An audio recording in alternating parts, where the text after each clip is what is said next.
Welcome back, everyone, for another deep dive. Ever imagine countries being bought and sold just like, a piece of real estate? Like houses? Yeah, like houses or land. Yeah. Turns out it's happened a lot more than we might think. And that's what we're going to be diving into today. We've got this fascinating article that digs into these eyebrow-raising land deals and asks the question, is this whole idea of fixed borders like, this land is my land, is that kind of on shaky ground? Well, that's a really fascinating question, and this article argues we might be kind of edging back towards a pre-Westphalian age, a time before we had, very clear national sovereignty. So before we even get into all these crazy examples, right, of land deals, what exactly was this Treaty of Westphalia thing, and why should we even care about it in the 21st century? I mean, that was way back in the 1600s. Yeah, 1648. Yeah. So imagine a world where countries weren't these really neatly defined entities. Right. Before 1648, Europe was just a tangled mess of overlapping claims and just constant power struggle. Oh, The Treaty of Westphalia was like drawing lines in the sand. It established the idea that each nation, no matter how big or small, had the right to rule itself within its own borders. okay, so this is like the ground rules for the modern world order that we have today. Like the you stay in your sandbox, I'll stay in mine kind of deal. Exactly. And for centuries, it's been the bedrock of international relations. But this article is suggesting that things might be shifting. And they use some really interesting examples of countries buying and selling territory to make their case. I mean, the obvious example I think most people know, at least here in the U.S., is that we bought the Louisiana Purchase from France, and it literally doubled the size of the country overnight. Yeah, it's a great example. I mean, it really highlights how these land deals can totally reshape the geopolitical map. Totally. But the article goes beyond these historical examples and dives into a contemporary case that's really raising eyebrows. Greenland. Greenland. I always thought that was just a giant ice cube owned by Denmark. Well, it's a bit more complicated than that. You see, it's the world's largest island. It's strategically positioned between North America and Europe, and it's sitting on this treasure trove of resources. Think minerals, oil, and maybe even, shipping routes if the ice continues to melt because of climate change. Oh, so it's not just about bragging rights to owning a giant glacier anymore. There's some actual value there. Yeah. You've got major players like the US, Russia, and China all circling Greenland like sharks. Wow. And then there's the whole issue of its political status. Right. Greenland is part of the Kingdom of Denmark, but it has its own government and a lot of autonomy. So Denmark calls the shots, but Greenland kind of has its own mind. That sounds like it could be tense if everybody wants a piece of the pie. Absolutely. And to make things even more interesting, the U.S. already has a military presence in Greenland. What? Really? Yeah. Like boots on the ground? Boots on the ground. There's the Thule Air Base, which is a relic of the Cold War that's still strategically really important, especially with, renewed tensions with Russia. Wow, so the U.S. is already there. Denmark knows about this, right? This isn't like some sneaky secret operation. Oh, they definitely know. It's a complex relationship. Denmark relies on NATO, of which the U.S. is a major part for its security. But this whole situation raises some very interesting questions about sovereignty and influence. Yeah, it sounds like a tangled web of political and strategic interests, for sure. So how does Trump fit into all of this?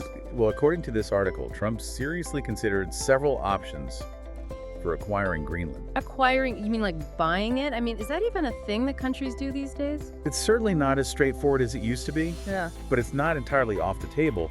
The article outlines 4 potential pathways. Okay. Invasion pressuring Denmark to sell, swaying Greenland's population to vote for joining the U.S., or bypassing Denmark and just making deals directly with Greenland's government. Okay, so that's like the full menu of options there. But Yeah. wouldn't some of those be a bit extreme, like invasion? I mean, is that even remotely possible? Yeah. Well, that's what we're going to be unpacking next.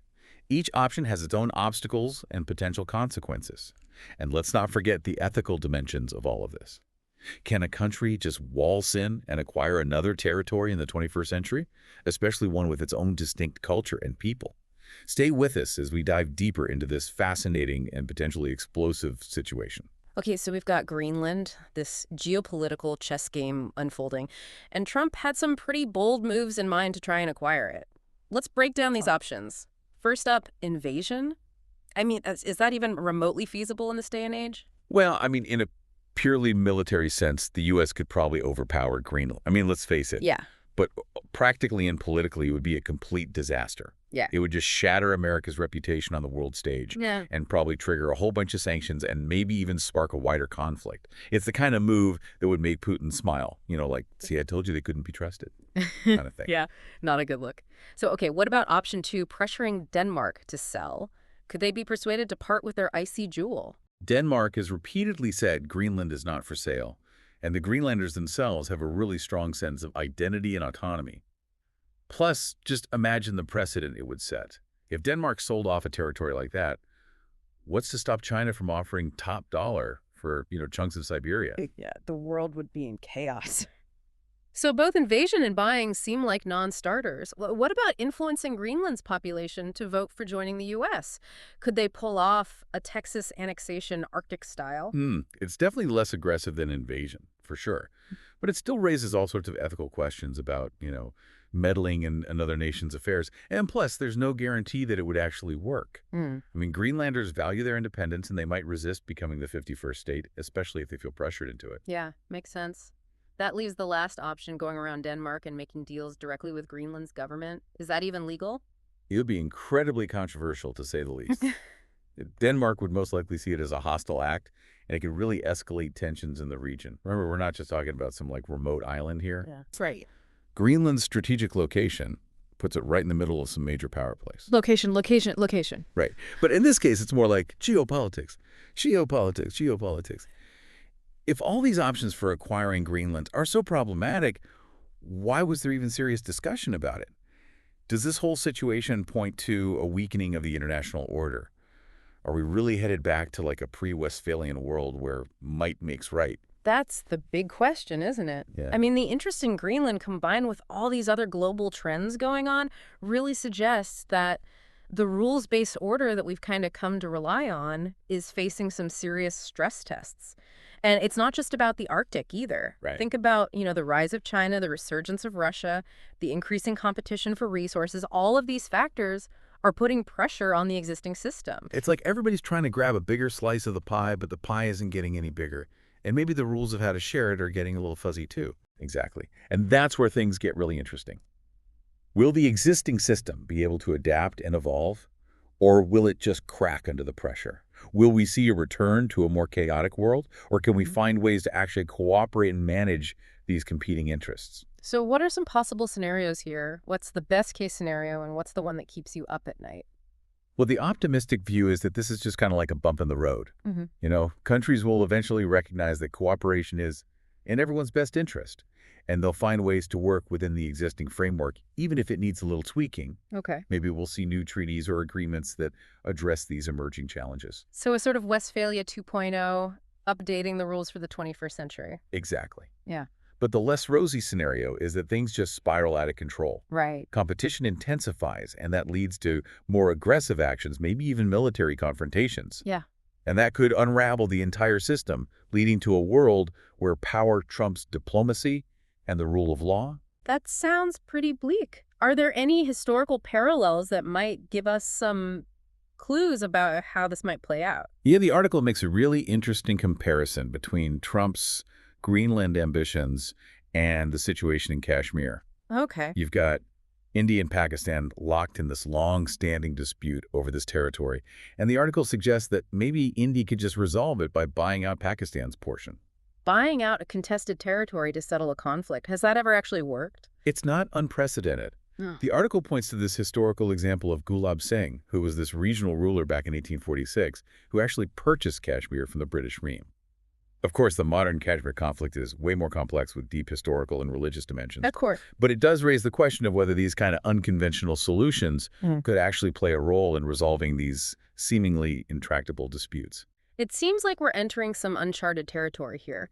If even buying and selling sovereign territory is back on the table, what does that mean for the future of global politics? It certainly challenges our assumptions about how the world works. Right. And this isn't just some abstract academic debate. Right. These geopolitical shifts have real-world consequences for all of us, and we're all going to feel them in one way or another. Okay, so we've painted a pretty complex picture here. Before we jump into what all of this means for us, the average folks trying to make sense of it all, let's take a quick step back. The article also mentions Pakistan buying Gwadar port from Oman back in 1958. Why is that example significant? It shows that these sorts of transactions, while maybe not as common as they once were, haven't disappeared entirely. And Guadar is like a perfect example of how a seemingly minor land deal can have huge geopolitical implications. Yeah. It's now a key asset for China's Belt and Road Initiative, Hmm. giving them a strategic foothold in the Indian Ocean. So even a small piece of real estate can become a major power play in the right hands. It seems like we need to pay close attention to these seemingly minor events because they could be harbingers of bigger things to come. Absolutely. It's all interconnected. And in a world that's becoming increasingly complex and volatile, understanding these connections is more important than ever. All right, so we've gone from historical land grabs to these like modern day power plays with Greenland as our case study. Crumbling world orders, strategic ports, changing hands. But let's like bring it back down to earth for a minute. Why should all of this matter to the average person? Like, what's the takeaway for those of us who aren't, diplomats or Yeah, generals? that's the crucial point, isn't it? Right. I mean, these geopolitical shifts, they might seem like something out of a, you know, political thriller, but they have very real consequences for all of us. In a globalized world, we're all connected whether we realize it or not. I mean, can you give us some like concrete examples of how this stuff could actually like hit home, so to speak? Absolutely. Think about the price you pay at the pump competition for resources in the Arctic, like, oil and natural gas could easily drive up energy prices worldwide. Yeah. Or imagine a trade war erupts between superpowers over access to those resources. Suddenly, the cost of everything from your smartphone to your morning coffee could spike. So this isn't just some abstract geopolitical game going on. It could actually affect our wallets and our daily lives pretty directly. Exactly. And it goes beyond economics, too. What happens in the Arctic or in Kashmir or in any of these global hotspots, it can have ripple effects on international security.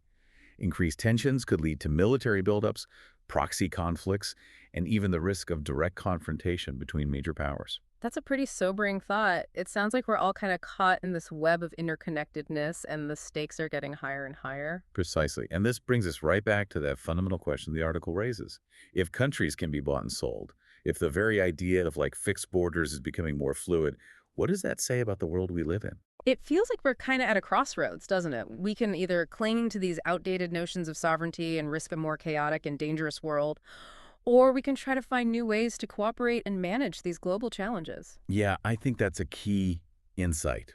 We need to move beyond these simplistic ideas of us versus them and recognize that we're all in this together. The problems we face, climate change, resource scarcity, global inequality, they don't respect borders. They require global solutions. So, what can we do? As individuals, it can feel pretty overwhelming to think about tackling these massive geopolitical issues. It's true. We can't single-handedly rewrite the rules of the global game. We can start by becoming more informed and engaged citizens. Yeah. We can educate ourselves about these issues. We can support organizations that are working towards peaceful solutions, and we can hold our leaders accountable for their actions on the world stage. So it's about recognizing our interconnectedness and then acting accordingly, both in our, local communities and in our roles as global citizens. Exactly. It starts with awareness, Mhm. with understanding the forces that are shaping our world, and then it's about finding those points of leverage where we can actually make a difference no matter how small. Well, this deep dive has definitely given us a lot to chew on. We've covered a lot of ground, from the history of land deals to the future of the international order. And it all circles back to this fundamental question: what does it mean to be a sovereign nation in the 21st century? That's a question that's going to continue to be debated and redefined as the world evolves. And it's a conversation we all need to be a part of. If you're as intrigued by this topic as we are, we highly recommend checking out the book The World for Sale by Javier Blas and Jack Furchi. It provides a fascinating and in-depth look at the global trade in natural resources and its impact on geopolitics. Yeah, it's a great resource for anyone who wants to, really delve deeper into these forces that are shaping our world. Absolutely. Well, thank you for joining us on this deep dive. Until next time, keep exploring, keep questioning, and keep those minds open.